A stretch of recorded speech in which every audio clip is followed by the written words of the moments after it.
Good morning good morning good morning. তো বলো সবাই কেমন আছো? আর আমি সুদীপ্ত আবারও চলে এসেছি তোমাদের কাছে আবার একটা নতুন ভিডিও নিয়ে। তো আজকে ব্লগটা একটু সকাল থেকেই শুরু করলাম। এখন সময় ঘড়ির কাঁটায় সকাল 6টা। আর একবার ওয়েদারটা দেখে নাও, চারিদিকে এখনও কুয়াশা হয়ে আছে। আর এই যে সামনে আমাদের মোবাইল টাওয়ার। তো সে যাই হোক, আজকে ফেস টু ফেস ভ্লগ করছি। আজকে অ্যাকচুয়ালি কোনো মোটো ভ্লগ নয়, আমি ফেস টু ফেস ভ্লগ খুব রেয়ার করি। মোটো ভ্লগ করলে ফেস হয়তো দেখাতাম না, তোমরা দেখেছো যে মোটো ভ্লগ হলে পুরোটাই বাইকের ককপিট আর নেচার দেখতে দেখতেই কেটে যায় ভ্লগটা। তো আজকে একটু ভ্লগটা অন্যরকম, মানে আজকে অ্যাকচুয়ালি একটু ঘুরতে যাচ্ছি আর কি। আর আজকে একা যাচ্ছি না, সঙ্গে তোমাদের বৌদিভাই আছে। তো কোথায় যাচ্ছি, কী বৃত্তান্ত, ভিডিওটার সঙ্গে থাকো, পাশে থাকো, বুঝতে পেরে যাবে। রেডি হতে হবে এখন নিচে গিয়ে। তো ভাবলাম একটু ভ্লগটা ওপরে গিয়ে শুরু করি। তো অ্যাকচুয়ালি কী বলো তো, ফেস টু ফেস ভ্লগ করলে না, মানে কি বলবো, কি বৃত্তান্ত ভেবে রাখি আরেক, বলি আরেক। তো সে যাই হোক, কতটা কি ঠিক বললাম বা ভুল বললাম জানি না। তো এখন রেডি হয়ে যাব কোলাঘাট স্টেশন। কোলাঘাট স্টেশন থেকে মেছাদা, মেছাদা থেকে মেন ট্রেনটা ধরবো। আর কোথায় যাচ্ছি গেস করো।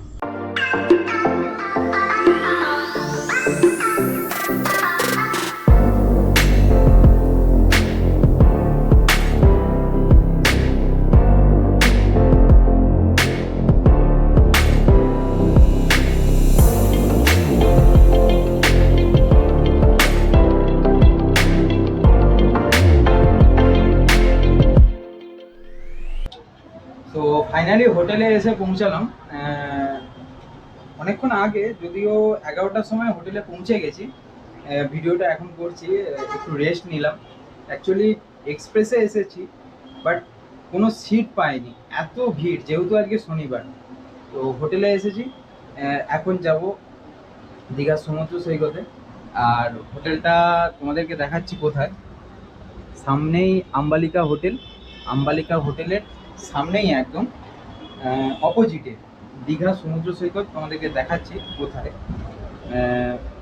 এই যে দেখতে পাচ্ছ, দাঁড়াও, এই যে রোড, ওই দিকে চলে যাচ্ছে দীঘা। বেশিটা নয়, মানে পায়ে হেঁটে 1 মিনিটও লাগবে না। আর তোমাদেরকে হোটেলের নাম্বারটা দিয়ে দেবো। খুব হোটেলটাও একবার দেখিয়ে দিই। এটা হচ্ছে আমাদের রুম। আপাতত দীঘা সমুদ্র সৈকতে যাবো, আর তোমাদের বৌদিভাই সঙ্গে আছে। আগের বছর এসেছিলাম প্রায় 2024-এ এসেছিলাম। এটা 2026, 3 মাস চলছে। মন্দিরেও যাব। আর আজকে বিভৎস ভিড়, এই যে বললাম আজকে শনিবার, সেহেতু বিভৎস ভিড়। মানে হোটেলের রেটও বেড়ে গেছে। শনি রবিবারে নর্মালি বাড়ে, কারণ শনিবার মানুষ একদিন ছুটি নিল, পরের দিন রবিবার বাড়ি চলে গেল, রেস্ট নিতে পারবে। সেই ভেবে আমিও যেমন প্ল্যান করি, আর আমার মতো আরও 5টা মানুষ সেই একই প্ল্যান করে। লোকাল যে ট্রেনটা আছে, আমরা লোকালটা ধরিনি। আমি জানি লোকালটায় প্রচুর ভিড় হবে, সেহেতু আমরা এক্সপ্রেসে এসেছি। এক্সপ্রেসে এত ভিড়, তার মানে ভাবো লোকালটায় কীভাবে ভিড় হবে। তো চলো দেখতে থাকো, সঙ্গে থাকো।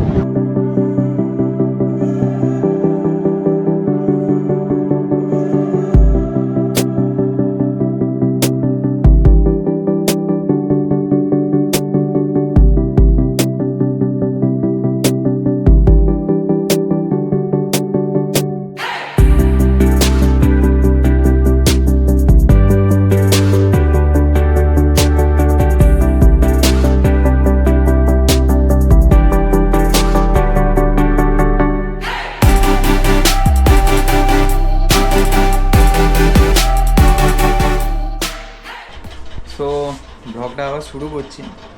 শরীর খুব টায়ার্ড, চোখ মুখ দেখে হয়তো বুঝতে পারছো। গিয়েছিলাম আমরা কটায়, 11:30 12টা হবে, 12টার সময় গিয়েছিলাম। বেশি নয়, 12টা 1টা 2টো অবধি স্নান করেছি। তো স্নান করে এসে খেয়ে দিয়ে ঘুমিয়ে পড়েছিলাম। মানে শরীর খুব টায়ার্ড, ঘাড়ের যন্ত্রণা হচ্ছে খুব, শরীর যেন ম্যাচ করছে। তো সে যাই হোক, ভ্লগটা তো এন্ড করতে পারবো না, সেহেতু এখন যাব দীঘার, যেটা এখন ঐতিহ্য, জগন্নাথ মন্দির। তো সেই জগন্নাথ মন্দিরেই যাব। তো ভিডিওটার সঙ্গে থাকো। কথা কম বলবো, বাট ভিউ দেখাবো তোমাদেরকে, বিভিন্ন সিনেম্যাটিক, বিভিন্ন যাই হোক যাবতীয় যা দেখানোর সব দেখাবো।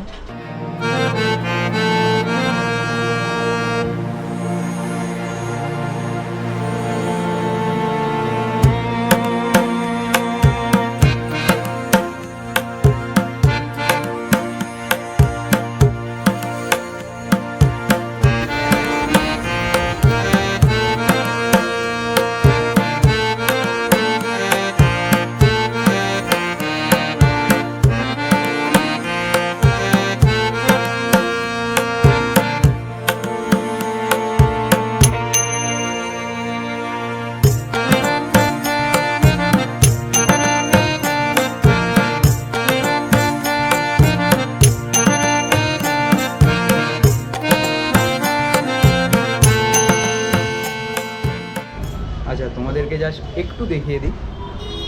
এই যে দেখতে পাচ্ছ সামনেই আম্বালিকা হোটেল, আর এই যে রোড, ওইদিকে দীঘা সমুদ্র সৈকত, আর এই আমাদের হোটেল। তো অন্ধকার আছে, এখন কিছু দেখা যাচ্ছে না। মন্দির থেকে একটু ঘুরে এলাম, এবারে যাবো একটু সমুদ্রের দিকে। সমুদ্রের ধারে একটা নতুন জিনিস দেখতে পেলাম। এত বছর এতদিন ধরে দীঘা আসছি, এই জিনিসটা আমি এই প্রথমবার লক্ষ্য করলাম। একটা জীবিত স্টারফিশ, দেখো পুরো মুভমেন্ট করছে। মানে যেই জিনিসটাকে আমরা টিভিতে দেখতাম বা অ্যানিম্যাল প্ল্যানেটের মতো চ্যানেলে দেখতাম, সেই জিনিসটা আমি চোখের সামনে দেখছি পুরো জীবিত অবস্থায়।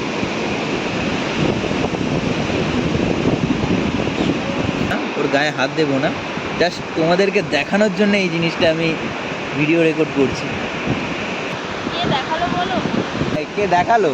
থ্যাঙ্কস টু তোমাদের বৌদি ভাই। তো good morning from Digha.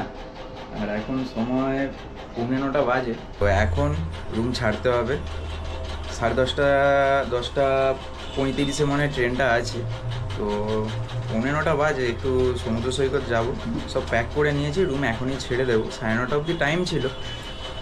Room এখনই ছেড়ে দিয়ে একটু সমুদ্র সৈকতে যাব, জাস্ট কয়েকটা ভিডিও নেব, তারপরে যদি কিছু খাবো, ট্রেন ধরে একদম বাড়ি রিটার্ন। বাড়ি গিয়ে কথা হচ্ছে।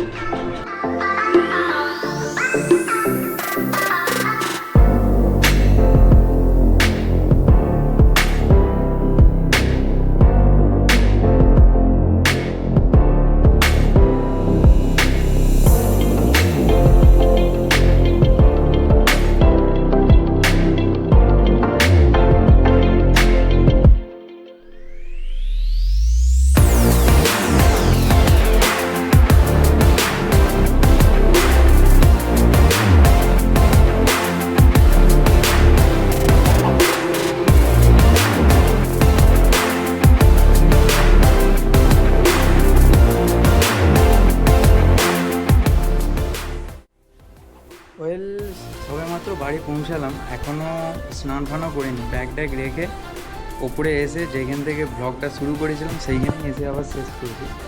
এই যে দেখতে পাচ্ছ সামনেই মোবাইল টাওয়ারটা আছে।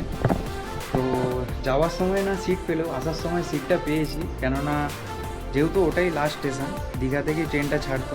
ভিড় ছিল না এমন নয়, মোটামুটি যা হোক করে ঠেলা গোঁজা করে উঠে দুটো সিট ঘেড়ে নিয়ে আমি আর তোমাদের বৌদি ভাই দুজনে বসে বসেই আসতে পেরেছি পুরো রাস্তাটা। তো বাড়ি এলাম সবেমাত্র।